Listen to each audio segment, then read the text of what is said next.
નમસ્કાર વિદ્યાર્થી મિત્રો, આજે આપણે ધોરણ 8 સામાજિક વિજ્ઞાન વિષયમાં પાઠ નંબર 2 આપણી આસપાસ શું એના વિશે ભણવાના છીએ।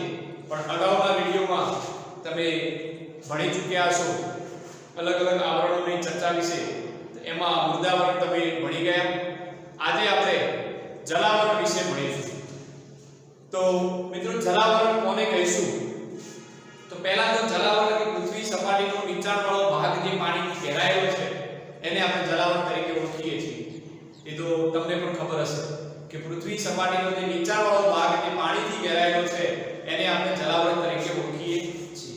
બીજું મિત્રો, તમને ખબર છે કે જલાવરણ ની અંદર પાણીનો સમાવેશ થાય તો પૃથ્વી સપાટી પર સૌથી વધુ જો વિસ્તાર ગણવા જઈએ તો એ પાણીથી ઘેરાયેલો છે, એટલે કે પૃથ્વીની ઉપર સૌથી વધુ પાણી ઘેરાયેલું છે।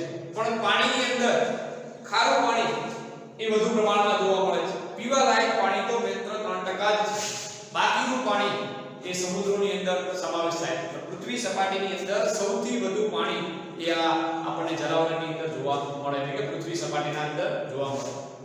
એમાં જોઈએ તો જલાવરણ એ કેટલો ભાગ રોકે પૃથ્વી સપાટીનો, કેટલા ટકા ભાગ રોકે? તો 71% ભાગ એ પૃથ્વી સપાટીનો આ જલાવરણ રોકે। મિત્રો, 71% જલાવરણ આ પૃથ્વી સપાટીનો ભાગ રોકે।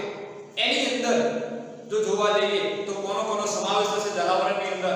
તો એની અંદર વિશાળ જળભંડાર ધરાવતા ભાગો, બીજો વ્યાખ્યા પૂછાય છે કે વિશાળ જળભંડાર ધરાવતા ભાગો એટલે શું? તો એટલે મહાસાગર। હવે તમને ખબર કે મહાસાગર બહુ વિશાળ, ખૂબ જ વિશાળ પ્રમાણમાં જગ્યા ધરાવતા હોય તો એ આ મહાસાગરો એ ખૂબ જ વિશાળ પ્રમાણે કે વિશાળ જળભંડાર ધરાવતા ભાગો એટલે મહાસાગરો। તો આ મહાસાગરો એ ની અંદર કેવું પાણી હોય? ખારું। હવે આ ખારું પાણી ઉપયોગી શું નીવડશે? કઈ રીતે આપણને ખારું પાણી ઉપયોગી આવે છે? તો તમને ખબર, વરસાદ આવે તો વરસાદની અંદર જે ભેજ છે, એમને તો વરસાદ આવવાનો નથી સીધી રીતે, પણ જે ગરમીના કારણે મહાસાગરોની અંદર, સમુદ્રોની અંદરથી જે ભેજ છે એ ભેજ વાતાવરણની અંદર ભળશે અને એ વાતાવરણની અંદર ભળી અને ધીરે ધીરે શું થશે કે એના વાદળો બનશે અને એ વાદળો આખા વાતાવરણમાં ફેલાશે અને પછી ઠરશે અને ઠરવાના કારણે જે પડશે વરસાદ, કરા, એ બધું આપણે કહીશું ઘનીકરણ। તો આ મિત્રો આ વાતાવરણની અંદર ભણવાનું થશે, પણ આ વરસાદની મેન આધારભૂત જો હોય તો આ સમુદ્રો અને મહાસાગરો છે। કેમ કે વરસાદના આધારભૂત જો ગણવા જઈએ તો એ જે ગરમ પાણી થાય અને ગરમ પાણીમાંથી જે ભેજ ઉકળે છે એ ભેજ વાતાવરણની અંદર છે અને એના કારણે આ વરસાદ આવશે ત્યારે આપણને આ પીવા લાયક પાણી નદીઓની અંદરથી આપણને મળી રહે છે।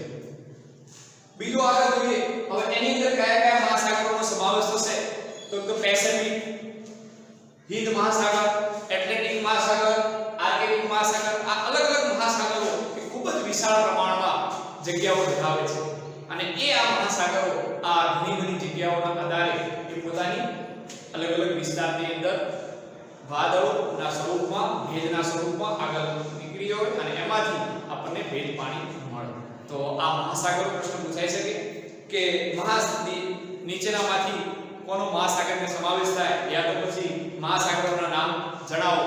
તો હિંદ, આર્કટિક, પેસિફિક અને એટલાન્ટિક। બીજું, હવે ઊંડી ખાઈઓ આવેલી હોય, તમે જોયું છે કે મહાસાગરોની અંદર યા તો પૃથ્વી સપાટી ઉપર 10 થી 11 કિમી સુધી ઊંડી ખાઈઓ એ આપણા પૃથ્વી સપાટી પર જોવા મળે છે। હવે ખાઈઓની અંદર શું કે પાણી વિસ્તાર ધરાવતો હોય, સમુદ્રના તળિયા બહુ ઊંડા હોય અને એની અંદર પણ પાણીનો સમાવેશ વધુ પ્રમાણમાં થાય તો આવી 10 થી 11 કિમી સુધી આ ખાઈઓ પણ આપણા પૃથ્વી સપાટી। બીજું, પાણીનો જથ્થો 97% પાણી, વિચાર કરો, જે 100% પાણીમાંથી 97% પાણી સમુદ્રની અંદર સમાવેશ થાય, બાકી 3% જ પાણી અલગ અલગ વિભાગમાં વહેંચાયેલું છે અને એ આપણે પીવા માટે ઉપયોગમાં લઈએ છીએ। હવે 97% ખારું પાણી એ સમુદ્રની અંદર જોવા મળે છે અને એમાંથી બાકીનું પાણી, પોણા ભાગનું પાણી એ બંને ધ્રુવો પર જોવા મળે છે। પોણા ભાગનું એટલે કે એક ભાગમાં 15% ઓછા એટલું પોણા ભાગનું પાણી એ બંને ધ્રુવો પર જોવા મળે અને બાકીનું સરોવર અને પેટાળમાં રહેલું છે અને બાકીનું જે પાણી છે એ સરોવર, તમે જોયા છે નદી, તળાવો અલગ અલગ જે હશે, ડેમો હશે એની અંદર અને બાકી પેટાળની અંદર જે નદીઓ વહે છે એની અંદર પાણી અને એ આપણે પીવા માટે ઉપયોગ ઉપયોગમાં લઈએ છીએ તો ખાસ સમજવા લાયક છે કે મીઠું પાણી એ ખૂબ જ ઓછા પ્રમાણમાં આપણને અહીંયા જોવા મળે છે અને એ પણ મિત્રો મીઠું પાણી એ જનાવરની ભેટ છે. ખાસ વિચારવા લાયક છે કે મીઠું પાણી સૌથી ઓછું છે અને એ આ જનાવરની આપણને અહીંયા ભેટ જોવા મળે છે. જો મીઠું પાણી ઓછું થઈ જાય તો એના માટે વિચારજો 97% પાણી ખારું અને 3% જ પાણી પીવા લાયક છે તો એના માટે જનાવરની ભેટ જો ગણવા જઈએ તો એ શું છે? મીઠું પાણી. બીજું એનો મુખ્ય આધાર આપણે આગળ જોયું કે મીઠા પાણીનો મુખ્ય આધાર શું છે? તો એમાંથી જે સમુદ્રનું પાણી છે એ સમુદ્રનું પાણીમાંથી આ વાદળો બને અને એ વરસાદ સ્વરૂપે અને વરસાદનો જો મેન આધાર હોય તો એ સમુદ્રનું પાણી છે. કેમ કે એમને તો વરસાદ આવવાનો નથી પણ સમુદ્રનું પાણી જે હશે એ ગરમ થશે એના કારણે જે વરાળ ઉદ્ભવશે અને એ વરાળ સ્વરૂપે જે ભેજ હશે એ ભેજ સ્વરૂપે વાતાવરણની અંદર પડશે અને એના કારણે વરસાદ પડશે અને વરસાદના કારણે આ સરોવરો નદીઓ એ તમામ ચાલુ રહેશે અને એ આ વરસાદનો મેન આધાર એ આ સમુદ્રનું પાણી છે. ત્યારબાદ ધરતી ઉપર સજીવ સૃષ્ટિ અસ્તિત્વ હવે કે જે આ જનાવરોના કારણે ધરતી પર સજીવ સૃષ્ટિ એ ખૂબ જ અસ્તિત્વમાં વધુ પ્રમાણમાં ધરાવે છે. સમુદ્રની અંદર પણ તમને ખબર હશે જીવ સૃષ્ટિ કે સમુદ્રની જીવ સૃષ્ટિ કે માછલા એ પણ વધુ પ્રમાણમાં હવે એ સમુદ્રના આધારભૂત છે એટલે કે સમુદ્રના આધારભૂતને આધારે નીવડી શકે છે અને એ આ સમુદ્રની અંદરથી પણ આપણે ઉત્પન્ન કરી શકીએ અને એમાંથી ઘણા બધા માછલાઓનો વેપાર થાય છે અને એમાંથી પણ આપણે આવક મેળવી શકીએ છીએ. તો આ રીતે આ જલાવરણ પણ આપણને ખૂબ જ વધુ પ્રમાણમાં ભેટ છે. મિત્રો આગળ જોઈએ તો મહાસાગરના મોજા. હવે તમને ખબર છે કે મહાસાગરની અંદર મોજા આવે છે. ઘણીવાર પ્રવાસની અંદર ગયા હોય તો મોજા આવતા હોય એ મોજાની અંદરથી પણ વિદ્યુત ઉત્પન્ન કરવામાં આવે છે. એટલે કે એ જે મોજા હોય ભરતીના મોજા પ્રચંડ શક્તિને નાખી અને વિદ્યુત શક્તિ પણ એમાંથી મેળવી શકાય છે. વિદ્યુત શક્તિ કેવી રીતે મેળવી શકાય? તો મિત્રો જે મોજા આવતા હોય ત્યાં પટ્ટી લગાવી ધાતુની અને એની અંદરથી વિદ્યુત ઉત્પન્ન કરી અને એ વિદ્યુત શક્તિ મેળવી અને એ પણ આપણે ઉપયોગમાં લઈ શકીએ છીએ. તો આ પણ એ સમુદ્રના જે મોજા આવતા હોય એમાંથી પણ આપણે મેળવી શકીએ એ પણ આપણો એક ફાયદો છે. બીજું હવે આ બીજો સાની અંદરથી ઉપયોગી નીવડે તો જળમાર્ગ તરીકે પણ એ ઉપયોગી ખૂબ જ વધુ પ્રમાણમાં થાય છે. તો હવે જળમાર્ગ તરીકે પણ આપણે જોયું છે કે એક દેશમાંથી બીજા દેશમાં જવું હોય જમીન માર્ગ યોગ્ય ના હોય જમીન માર્ગ હોય તો જળમાર્ગ તરીકે આપણે ઉપયોગ કરી અને પરિવહન કરી શકીએ છીએ. તો આ રીતે આ અલગ અલગ જલાવરણ એ આપણને આ રીતે આપણા જીવનની અંદર ઉપયોગી નીવડે છે. તો આ જલાવરણની અંદર પ્રશ્ન પૂછાઈ શકે કે જલાવરણ એટલે શું? તો પૃથ્વી સપાટીનો નીચાણવાળો ભાગ જે પાણીથી ઘેરાયેલો છે એને આપણે જલાવરણ કહીએ છીએ. કેટલા ટકા ભાગ રોકે? તો 71% ભાગ રોકે. બીજું જલાવરણની અંદર કેટલા ટકા પાણી પીવા લાયક અને કેટલા ટકા પાણી સમુદ્રને સમાવતા 97% સમુદ્રની અંદર અને 3% જ પાણી આપણે પીવા લાયક ઉપયોગી નીવડે છે. તો મિત્રો આજે આટલું જ રાખીએ. આવતા વિડિયોમાં નેક્સ્ટ ભણીશું. નમસ્કાર. નમસ્કાર વિદ્યાર્થી મિત્રો. આજે આપણે ધોરણ 8 સામાજિક વિજ્ઞાન વિષયમાં આગળના લેક્ચરમાં આપણે ભણી ગયેલા વાતાવરણ. આજે આ પ્રકરણ આપણી આસપાસ શું પાઠ નંબર 2 એનો છેલ્લો મુદ્દો આજે આપણે ભણવાનો છે જીવાવરણ. મિત્રો જીવાવરણ એટલે શું? તો પહેલા તો શોર્ટમાં કહી દઉં જીવાવરણ જે ભાગમાં જીવન સૃષ્ટિ વ્યાપી છે શક્ય છે એ ભાગને આપણે જીવાવરણ કહીશું. પણ એની વ્યાખ્યા આપવી હોય તો જે ભાગમાં પૃથ્વીના જે ભાગમાં જલાવરણ મૃદાવરણ અને વાતાવરણ એમાં જે ભાગમાં જીવન સૃષ્ટિ શક્ય છે એ ભાગને આપણે જીવાવરણ તરીકે ઓળખીશું. આજે મિત્રો આ જીવાવરણ જે ભાગમાં જીવન સૃષ્ટિ વ્યાપી છે. જીવન સૃષ્ટિ એટલે શું? તમને ખબર હશે વનસ્પતિઓ પ્રાણીઓ માનવો આ તમામ જે અહીંયા શક્ય છે જીવી રહ્યા છે એ તમામ આપણે જીવન સૃષ્ટિ ગણીશું.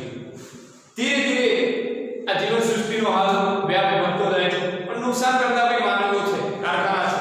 તો એમાં આ જીવાવરણની અંદર આપણે આજે જોવાનું છે કે કેટલા ભાગ એમાં અલગ અલગ વિભાજન.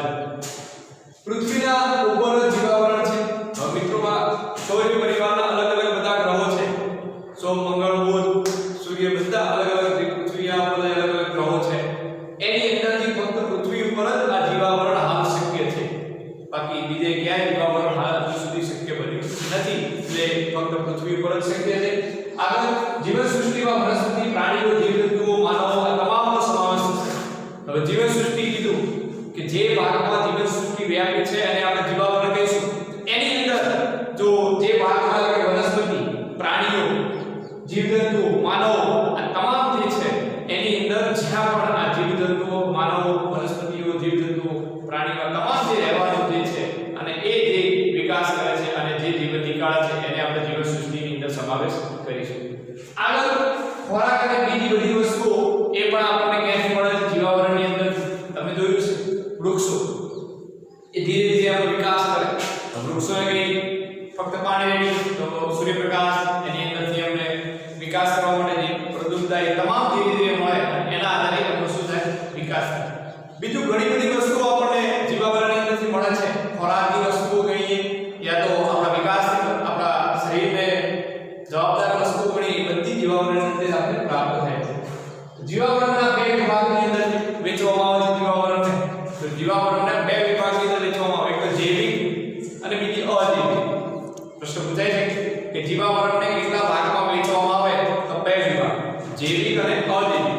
હવે જો અજૈવિકની અંદર કોનો સમાવેશ થાય તો એની અંદર અજૈવિકની અંદર એટલે કે જે પણ નિર્જીવ વસ્તુઓ છે આપણે જોઈ શકતા નથી અને જેના ઉપર આપણું અસ્તિત્વ નિભાવી રહી છે એ બધા અજૈવિક. એની અંદર જોઈએ અજૈવિકની અંદર તો મૃદાવરણ, જલાવરણ અને વાતાવરણ આ ત્રણ અજૈવિક ઘટકોની અંદર સમાવેશ થાય. એ તો આપણે આગળ ભણી ગયા. મૃદાવરણ, જલાવરણ અને વાતાવરણ એ આગળ આપણે ભણી ગયા. એ અજૈવિક ઘટકોના અસ્તિત્વના કારણે આ જીવાવરણ અસ્તિત્વમાં આજે ટકી રહી છે. બીજું જૈવિકની અંદર વનસ્પતિ, પ્રાણીઓ, જીવજંતુઓ, સૂક્ષ્મ જીવાણુઓ આ તમામ જૈવિકની અંદર આવેલી છે. એ ધીરે ધીરે જૈવિકની અંદર વિકાસ થશે.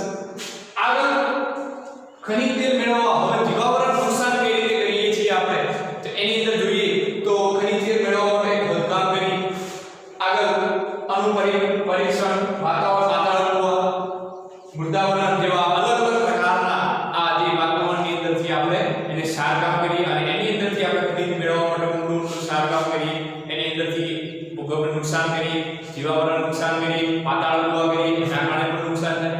આવી બધી પરિસ્થિતિ આ જીવાવરણને આપણે શું કરે છે? જોખમાં આવે. આગળ જોઈએ અશુદ્ધિઓ, ઔદ્યોગિક કચરો ઠાલવતા જળાશયો ગંદા બને. તો વિચાર બીજું કઈ રીતે નુકસાનકારક છે તો આપણે ધીરે ધીરે ઉદ્યોગો, જળાશયોની અંદર જે ઉદ્યોગોમાંથી રાસાયણિક પાણી નીકળે, ખનિજોની જે દુર્ઘટના જવાબદાર નીકળે, બધું આપણે જળાશયોમાં ઠાલવીએ છીએ અને એના કારણે આ જળાશયો ગંદા બને છે. હવે આ જળાશયો ગંદા બનશે એની પરિસ્થિતિના કારણે બીજું શું થશે કે જે જળચર પ્રાણીઓ છે એ શું થશે? નાશ પામશે. તો આવી રીતે પણ આપણે નુકસાન કરીએ છીએ. ત્યારબાદ ગરમી વધતા વૃક્ષો ફળો પીગળવા લાગે. હવે બીજું શું થવા લાગે કે જીવાવરણને આપણે નુકસાન કરવા લાગે. ધીરે ધીરે વૃક્ષો કાપવા લાગ્યા. આ ધીરે ધીરે વાતાવરણની અંદર માનવીઓ ઘણી બધી નુકસાની કરવા લાગ્યા. પ્રદૂષણ વધવા લાગ્યું. એના હિસાબથી જે ધ્રુવ પ્રદેશનો જે બરફ હતો એ ધીરે ધીરે શું થવા લાગ્યો? પીગળવા લાગ્યો અને એ પરિસ્થિતિ આજે આવી છે. હવે જહાજોના નકામા પાણી, નકામા તેલ જે જહાજોની અંદરથી ઠલવાય છે કે જહાજો જે જળાશયની અંદરથી જે પસાર થતા હોય સમુદ્રની અંદરથી એનાથી જે તેલ એમના ઠલવાય. ત્યારબાદ ગંદા રાસાયણિક પાણીથી દરિયાઈ જીવો અને નાશ પામે અને છેલ્લે એ જલાવરણને ખતરારૂપ છે. તો મિત્રો આ જલાવરણને કઈ રીતે ખતરારૂપ છે તો આ જે તમામ જે છે એ ધીરે ધીરે અલગ અલગ સમુદ્રની અંદર વહેશે. ઔદ્યોગિક કચરો, ગંદુ પાણી, રસાયણયુક્ત પાણી, જહાજો, નકામા તેલ આ બધું સમુદ્રની અંદર વસે અને એના કારણે એ છેલ્લે કોને નુકસાનરૂપ છે? જલાવરણને ખતરારૂપ છે. આ જલાવરણને પણ આપણે નુકસાન કરી રહ્યા છીએ. આગળ જોઈએ ઉદ્યોગો, કારખાના, પાવર સ્ટેશન વાતાવરણમાં ભળે. હવે ઉદ્યોગો અને પાવર સ્ટેશન, કારખાનાના જે પણ ધુમાડો નીકળે છે એ છેલ્લે ક્યાં ભળે છે? વાતાવરણની અંદર. અને આ વાતાવરણની અંદર ભળવાથી વાતાવરણ પ્રદૂષણને ફેલાવો થાય. હવે એના કારણે આપણે વાતાવરણને પણ નુકસાન કરીએ છીએ. મિત્રો વિચારજો ખાસ કે માનવ નિર્મિત કેટલી બધી પ્રવૃત્તિઓથી આપણે અલગ અલગ આવરણોને આપણે નુકસાન કરીએ છીએ. તો એમાં આ વાતાવરણને કઈ રીતે નુકસાન કરી? તો પાવર સ્ટેશન, કારખાના એ તમામ જે ધુમાડો નીકળશે, વાહનોમાંથી ધુમાડો નીકળશે, એ તમામ ધુમાડો ક્યાં પડશે? વાતાવરણની અંદર અને એના કારણે વાતાવરણને પણ આપણે નુકસાન કરીએ છીએ.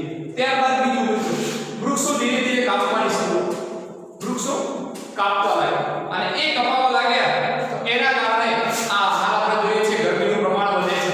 CO2 જે પ્રમાણ છે એ વધવા લાગ્યું અને એના કારણે આ ગરમીનું પ્રમાણ વધે છે અને એના કારણે આ વાતાવરણની અંદર આટલી બધી ગરમી ઉદ્ભવી છે. બીજું જીવાવરણને નુકસાનકારક પણ છે. હવે આ વૃક્ષો કાપવા લાગ્યા, તમે જોયા હશે એટલે ઘણા બધા વૃક્ષો કપાવા લાગે તો એના કારણે આપણને ઘણી બધી ગરમી અને ઘણી બધી વાતાવરણને નુકસાન પણ થવા લાગે.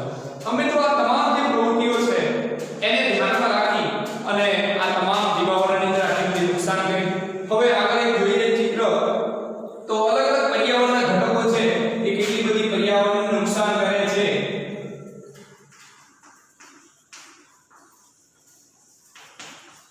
મિત્રો પર્યાવરણના ઘટકો અલગ અલગ એ આપણે કઈ રીતે જીવાવરણની અંદર અસ્તિત્વ છે અને કઈ રીતે એમને જવાબદાર છે, કઈ રીતે એમને નુકસાની નીવડે છે. તો એક તો પહેલું કે આપણે જોઈએ તો પર્યાવરણની ઘટકની અંદર કુટુંબ આવી જાય,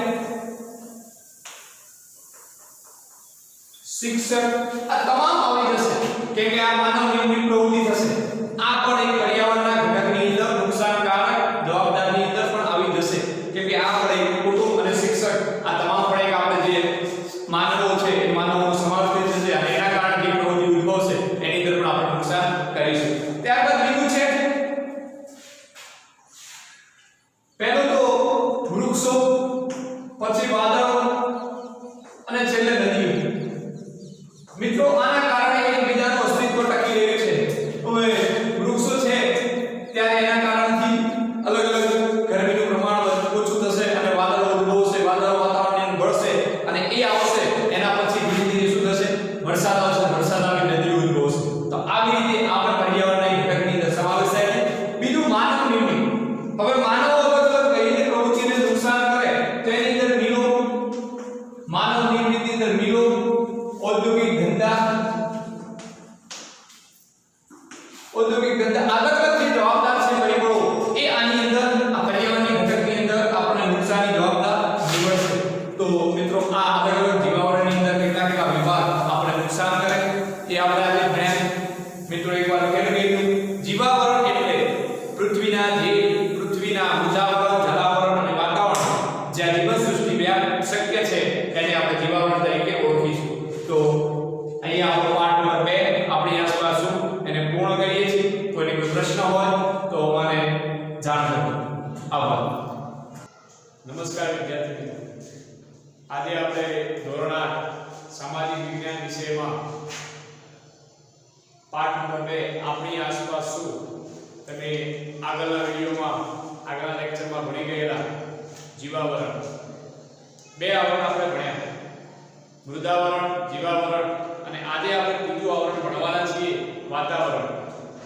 તો મિત્રો 4 આવરણ એ તો આપણે પહેલા ભણી ગયા જ્યારે પાઠની શરૂઆત કરી ત્યારે, એમાંથી ત્રીજા નંબરનું આવરણ આજે આપણે વાતાવરણ ભણવાના છીએ. તો પહેલા તો વાતાવરણ કોને કહીશું? વાતાવરણ કહીશું કોને? તો વાતાવરણ એટલે પૃથ્વીની ચારે બાજુ વીંટાઈને આવેલા હવાના આવરણને આપણે વાતાવરણ કહીએ છીએ. મિત્રો ખાસ ધ્યાન રાખજો, વાતાવરણ એટલે શું? તો પૃથ્વીની ચારે બાજુ વીંટાઈને આવેલા હવાના આવરણને આપણે વાતાવરણ કહીએ છીએ. હવે મિત્રો વાતાવરણ એ આપણે દરેક આંખે જોઈ શકતા નથી, પણ વાતાવરણની અંદર અલગ અલગ વાયુઓ, અલગ અલગ ઘટકો, અલગ અલગ સૂક્ષ્મજંતુઓ, અલગ અલગ રજકણો એ અંદર ભરેલા છે. તો એ ની અંદર આપણે જોઈએ તો વાતાવરણ પૃથ્વી સપાટીથી કેટલા કિમી સુધી વિસ્તરેલું છે? તો પૃથ્વી સપાટીથી લગભગ 800 થી 1000 કિમી સુધી આ વાતાવરણ પૃથ્વી સપાટીથી ઊંચા સુધી વિસ્તરેલું છે. તો 800 થી 1000 કિમી સુધી આ પૃથ્વી સપાટીથી ઊંચાણવાળા ભાગ સુધી આ વાતાવરણ વિસ્તરેલું છે. તો મિત્રો ખાસ ધ્યાન રાખવા જો કે પૃથ્વી સપાટીથી હાલ આપણે રહીએ છીએ ત્યાંથી જેમ જેમ ઉપર જઈએ એમ ધીરે ધીરે વાયુનું પ્રમાણ ઘટતું જાય છે. તો એની અંદર આ પૃથ્વી સપાટીથી 800 થી 1000 કિમી સુધી આ વિસ્તરેલું છે. બીજું પાણીની વરાળ, ધૂળના રજકણો, ક્ષાર, સૂક્ષ્મજંતુઓ આ તમામ વાતાવરણની અંદર આપણને જોવા મળે છે. તમને ખબર હશે પાણીની વરાળ એટલે કે ભેજ પણ વાતાવરણની અંદર જોવા મળે. સૂક્ષ્મજંતુઓ આપણી દરિયા આંખે આપણે જોઈ શકીએ ને, પણ ઘણા બધા સૂક્ષ્મજંતુઓ વાતાવરણની અંદર ભળેલા છે.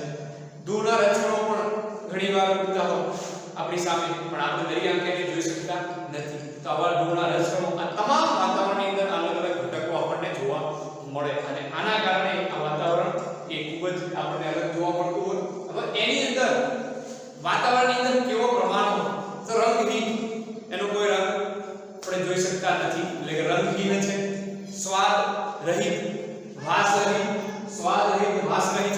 આવી રીતે આ વાતાવરણ આપણને જોવા મળે કે એનો કોઈ સ્વાદ આપણે ચાખી શકીએ નહીં કે આ વાતાવરણ આવા સ્વાદ, રંગ પણ એનો જોઈ શકતા નથી, વાસ પણ એનો આપણે કોઈ મેળવી શકતા નથી. આટલા બધા વાયુઓ વાતાવરણની અંદર ભરેલા છતાં બી આપણે એને જોઈ શકતા નથી કે કયો વાયુ ક્યાં રહેલો છે.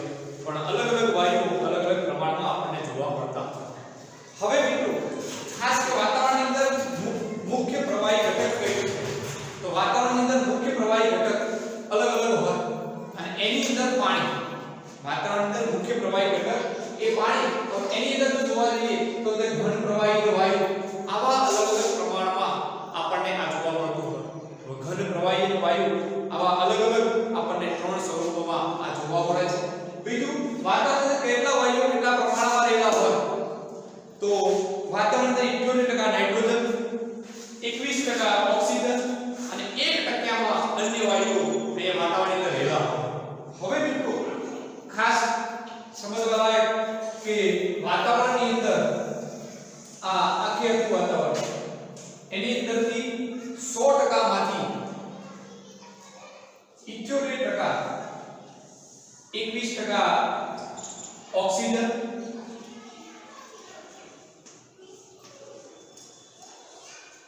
21% ઓક્સિજન, 1% જેટલા અન્ય વાયુ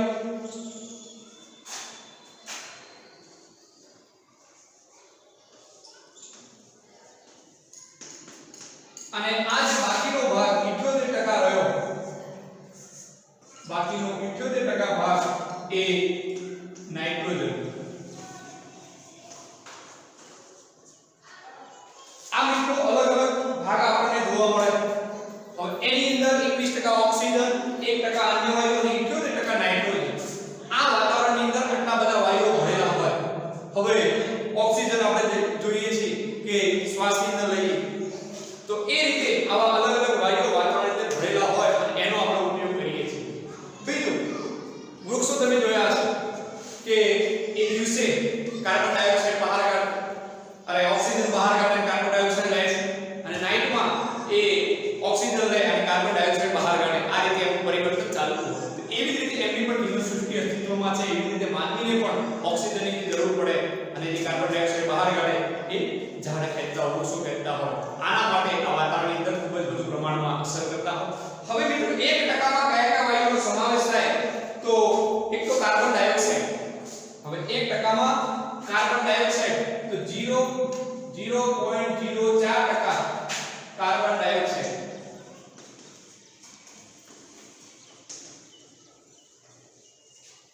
આ 0.04% કાર્બન ડાયોક્સાઇડ અને બાકીના જે વાયુઓ છે એ 0.096% એની અંદર અલગ અલગ વાયુઓનો સમાવેશ થશે. 0.96% એની અંદર અલગ અલગ વાયુઓની અંદર ઓઝોન, હિલિયમ, આ તમામ વગેરે વાયુઓ આની અંદર સમાવેશ થશે. હવે આ અલગ અલગ વાયુઓ વાતાવરણની અંદર ભરેલા છે અને એના આધારે આ વાતાવરણની અંદર તમામ આ અસ્તિત્વ સર્જાઈ રહ્યું છે અને એના આધારે આ વાતાવરણ ટકી રહ્યું છે. હવે જોઈએ કે ઓક્સિજન, આ જે કાર્બન ડાયોક્સાઇડ છે ભારે હોવાથી નીચલા સ્તરમાં જોવા મળે.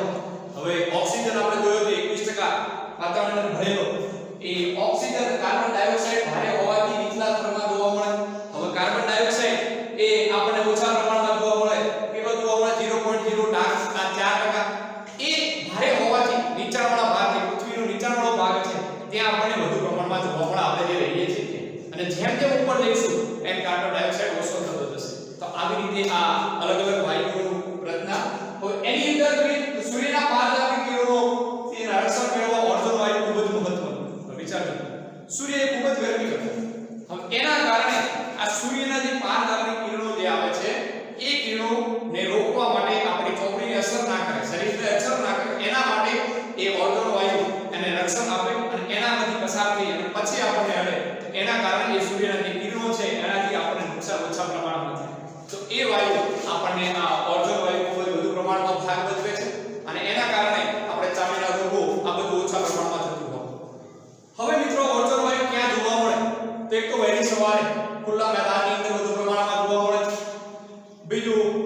કિનારો હોય ત્યાં પણ વધુ પ્રમાણમાં જોવા મળે.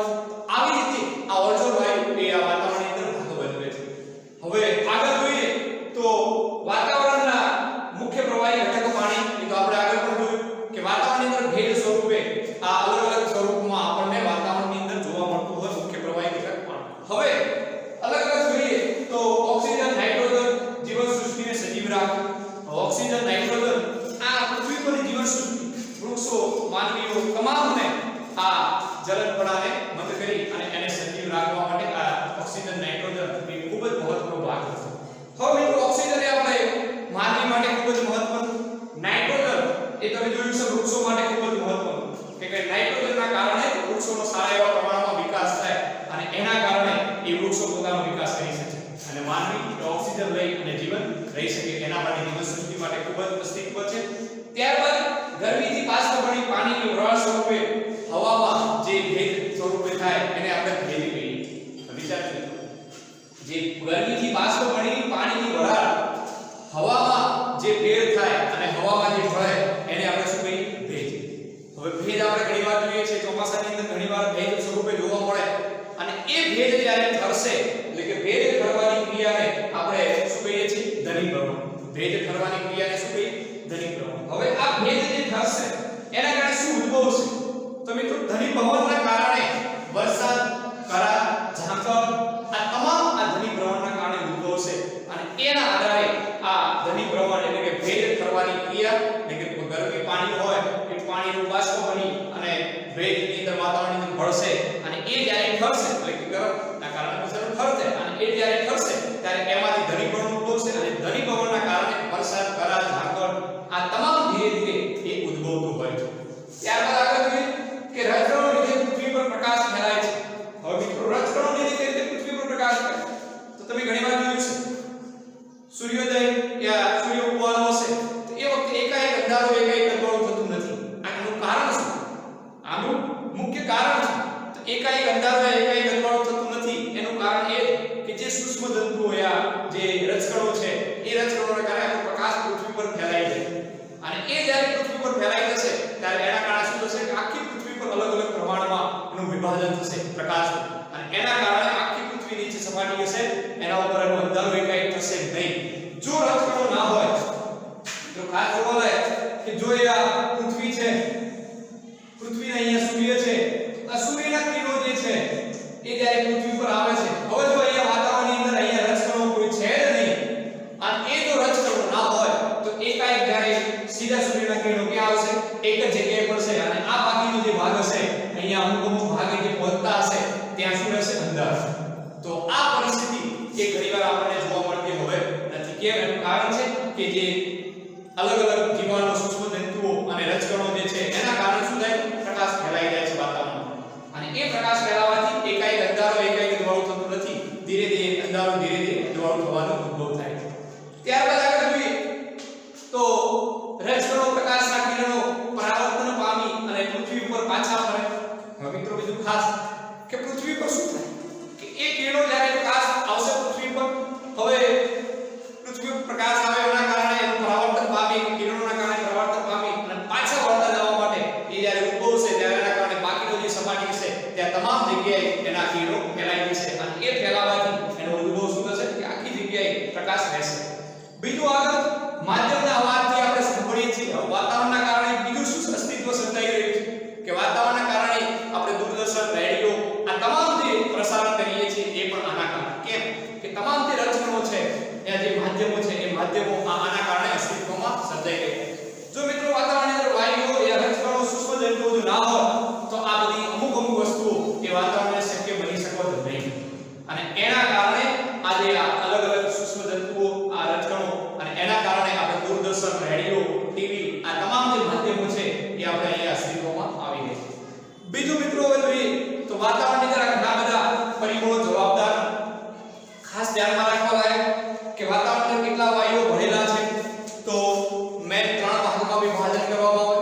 78% નાઇટ્રોજન, 21% ઓક્સિજન અને 1%માં અન્ય વાયુઓ આવશે. હવે એમાં 0.000.4% એ ઓર્ગન વાયુઓ આવશે. કાર્બન ડાયોક્સાઇડ 0.096% એમાં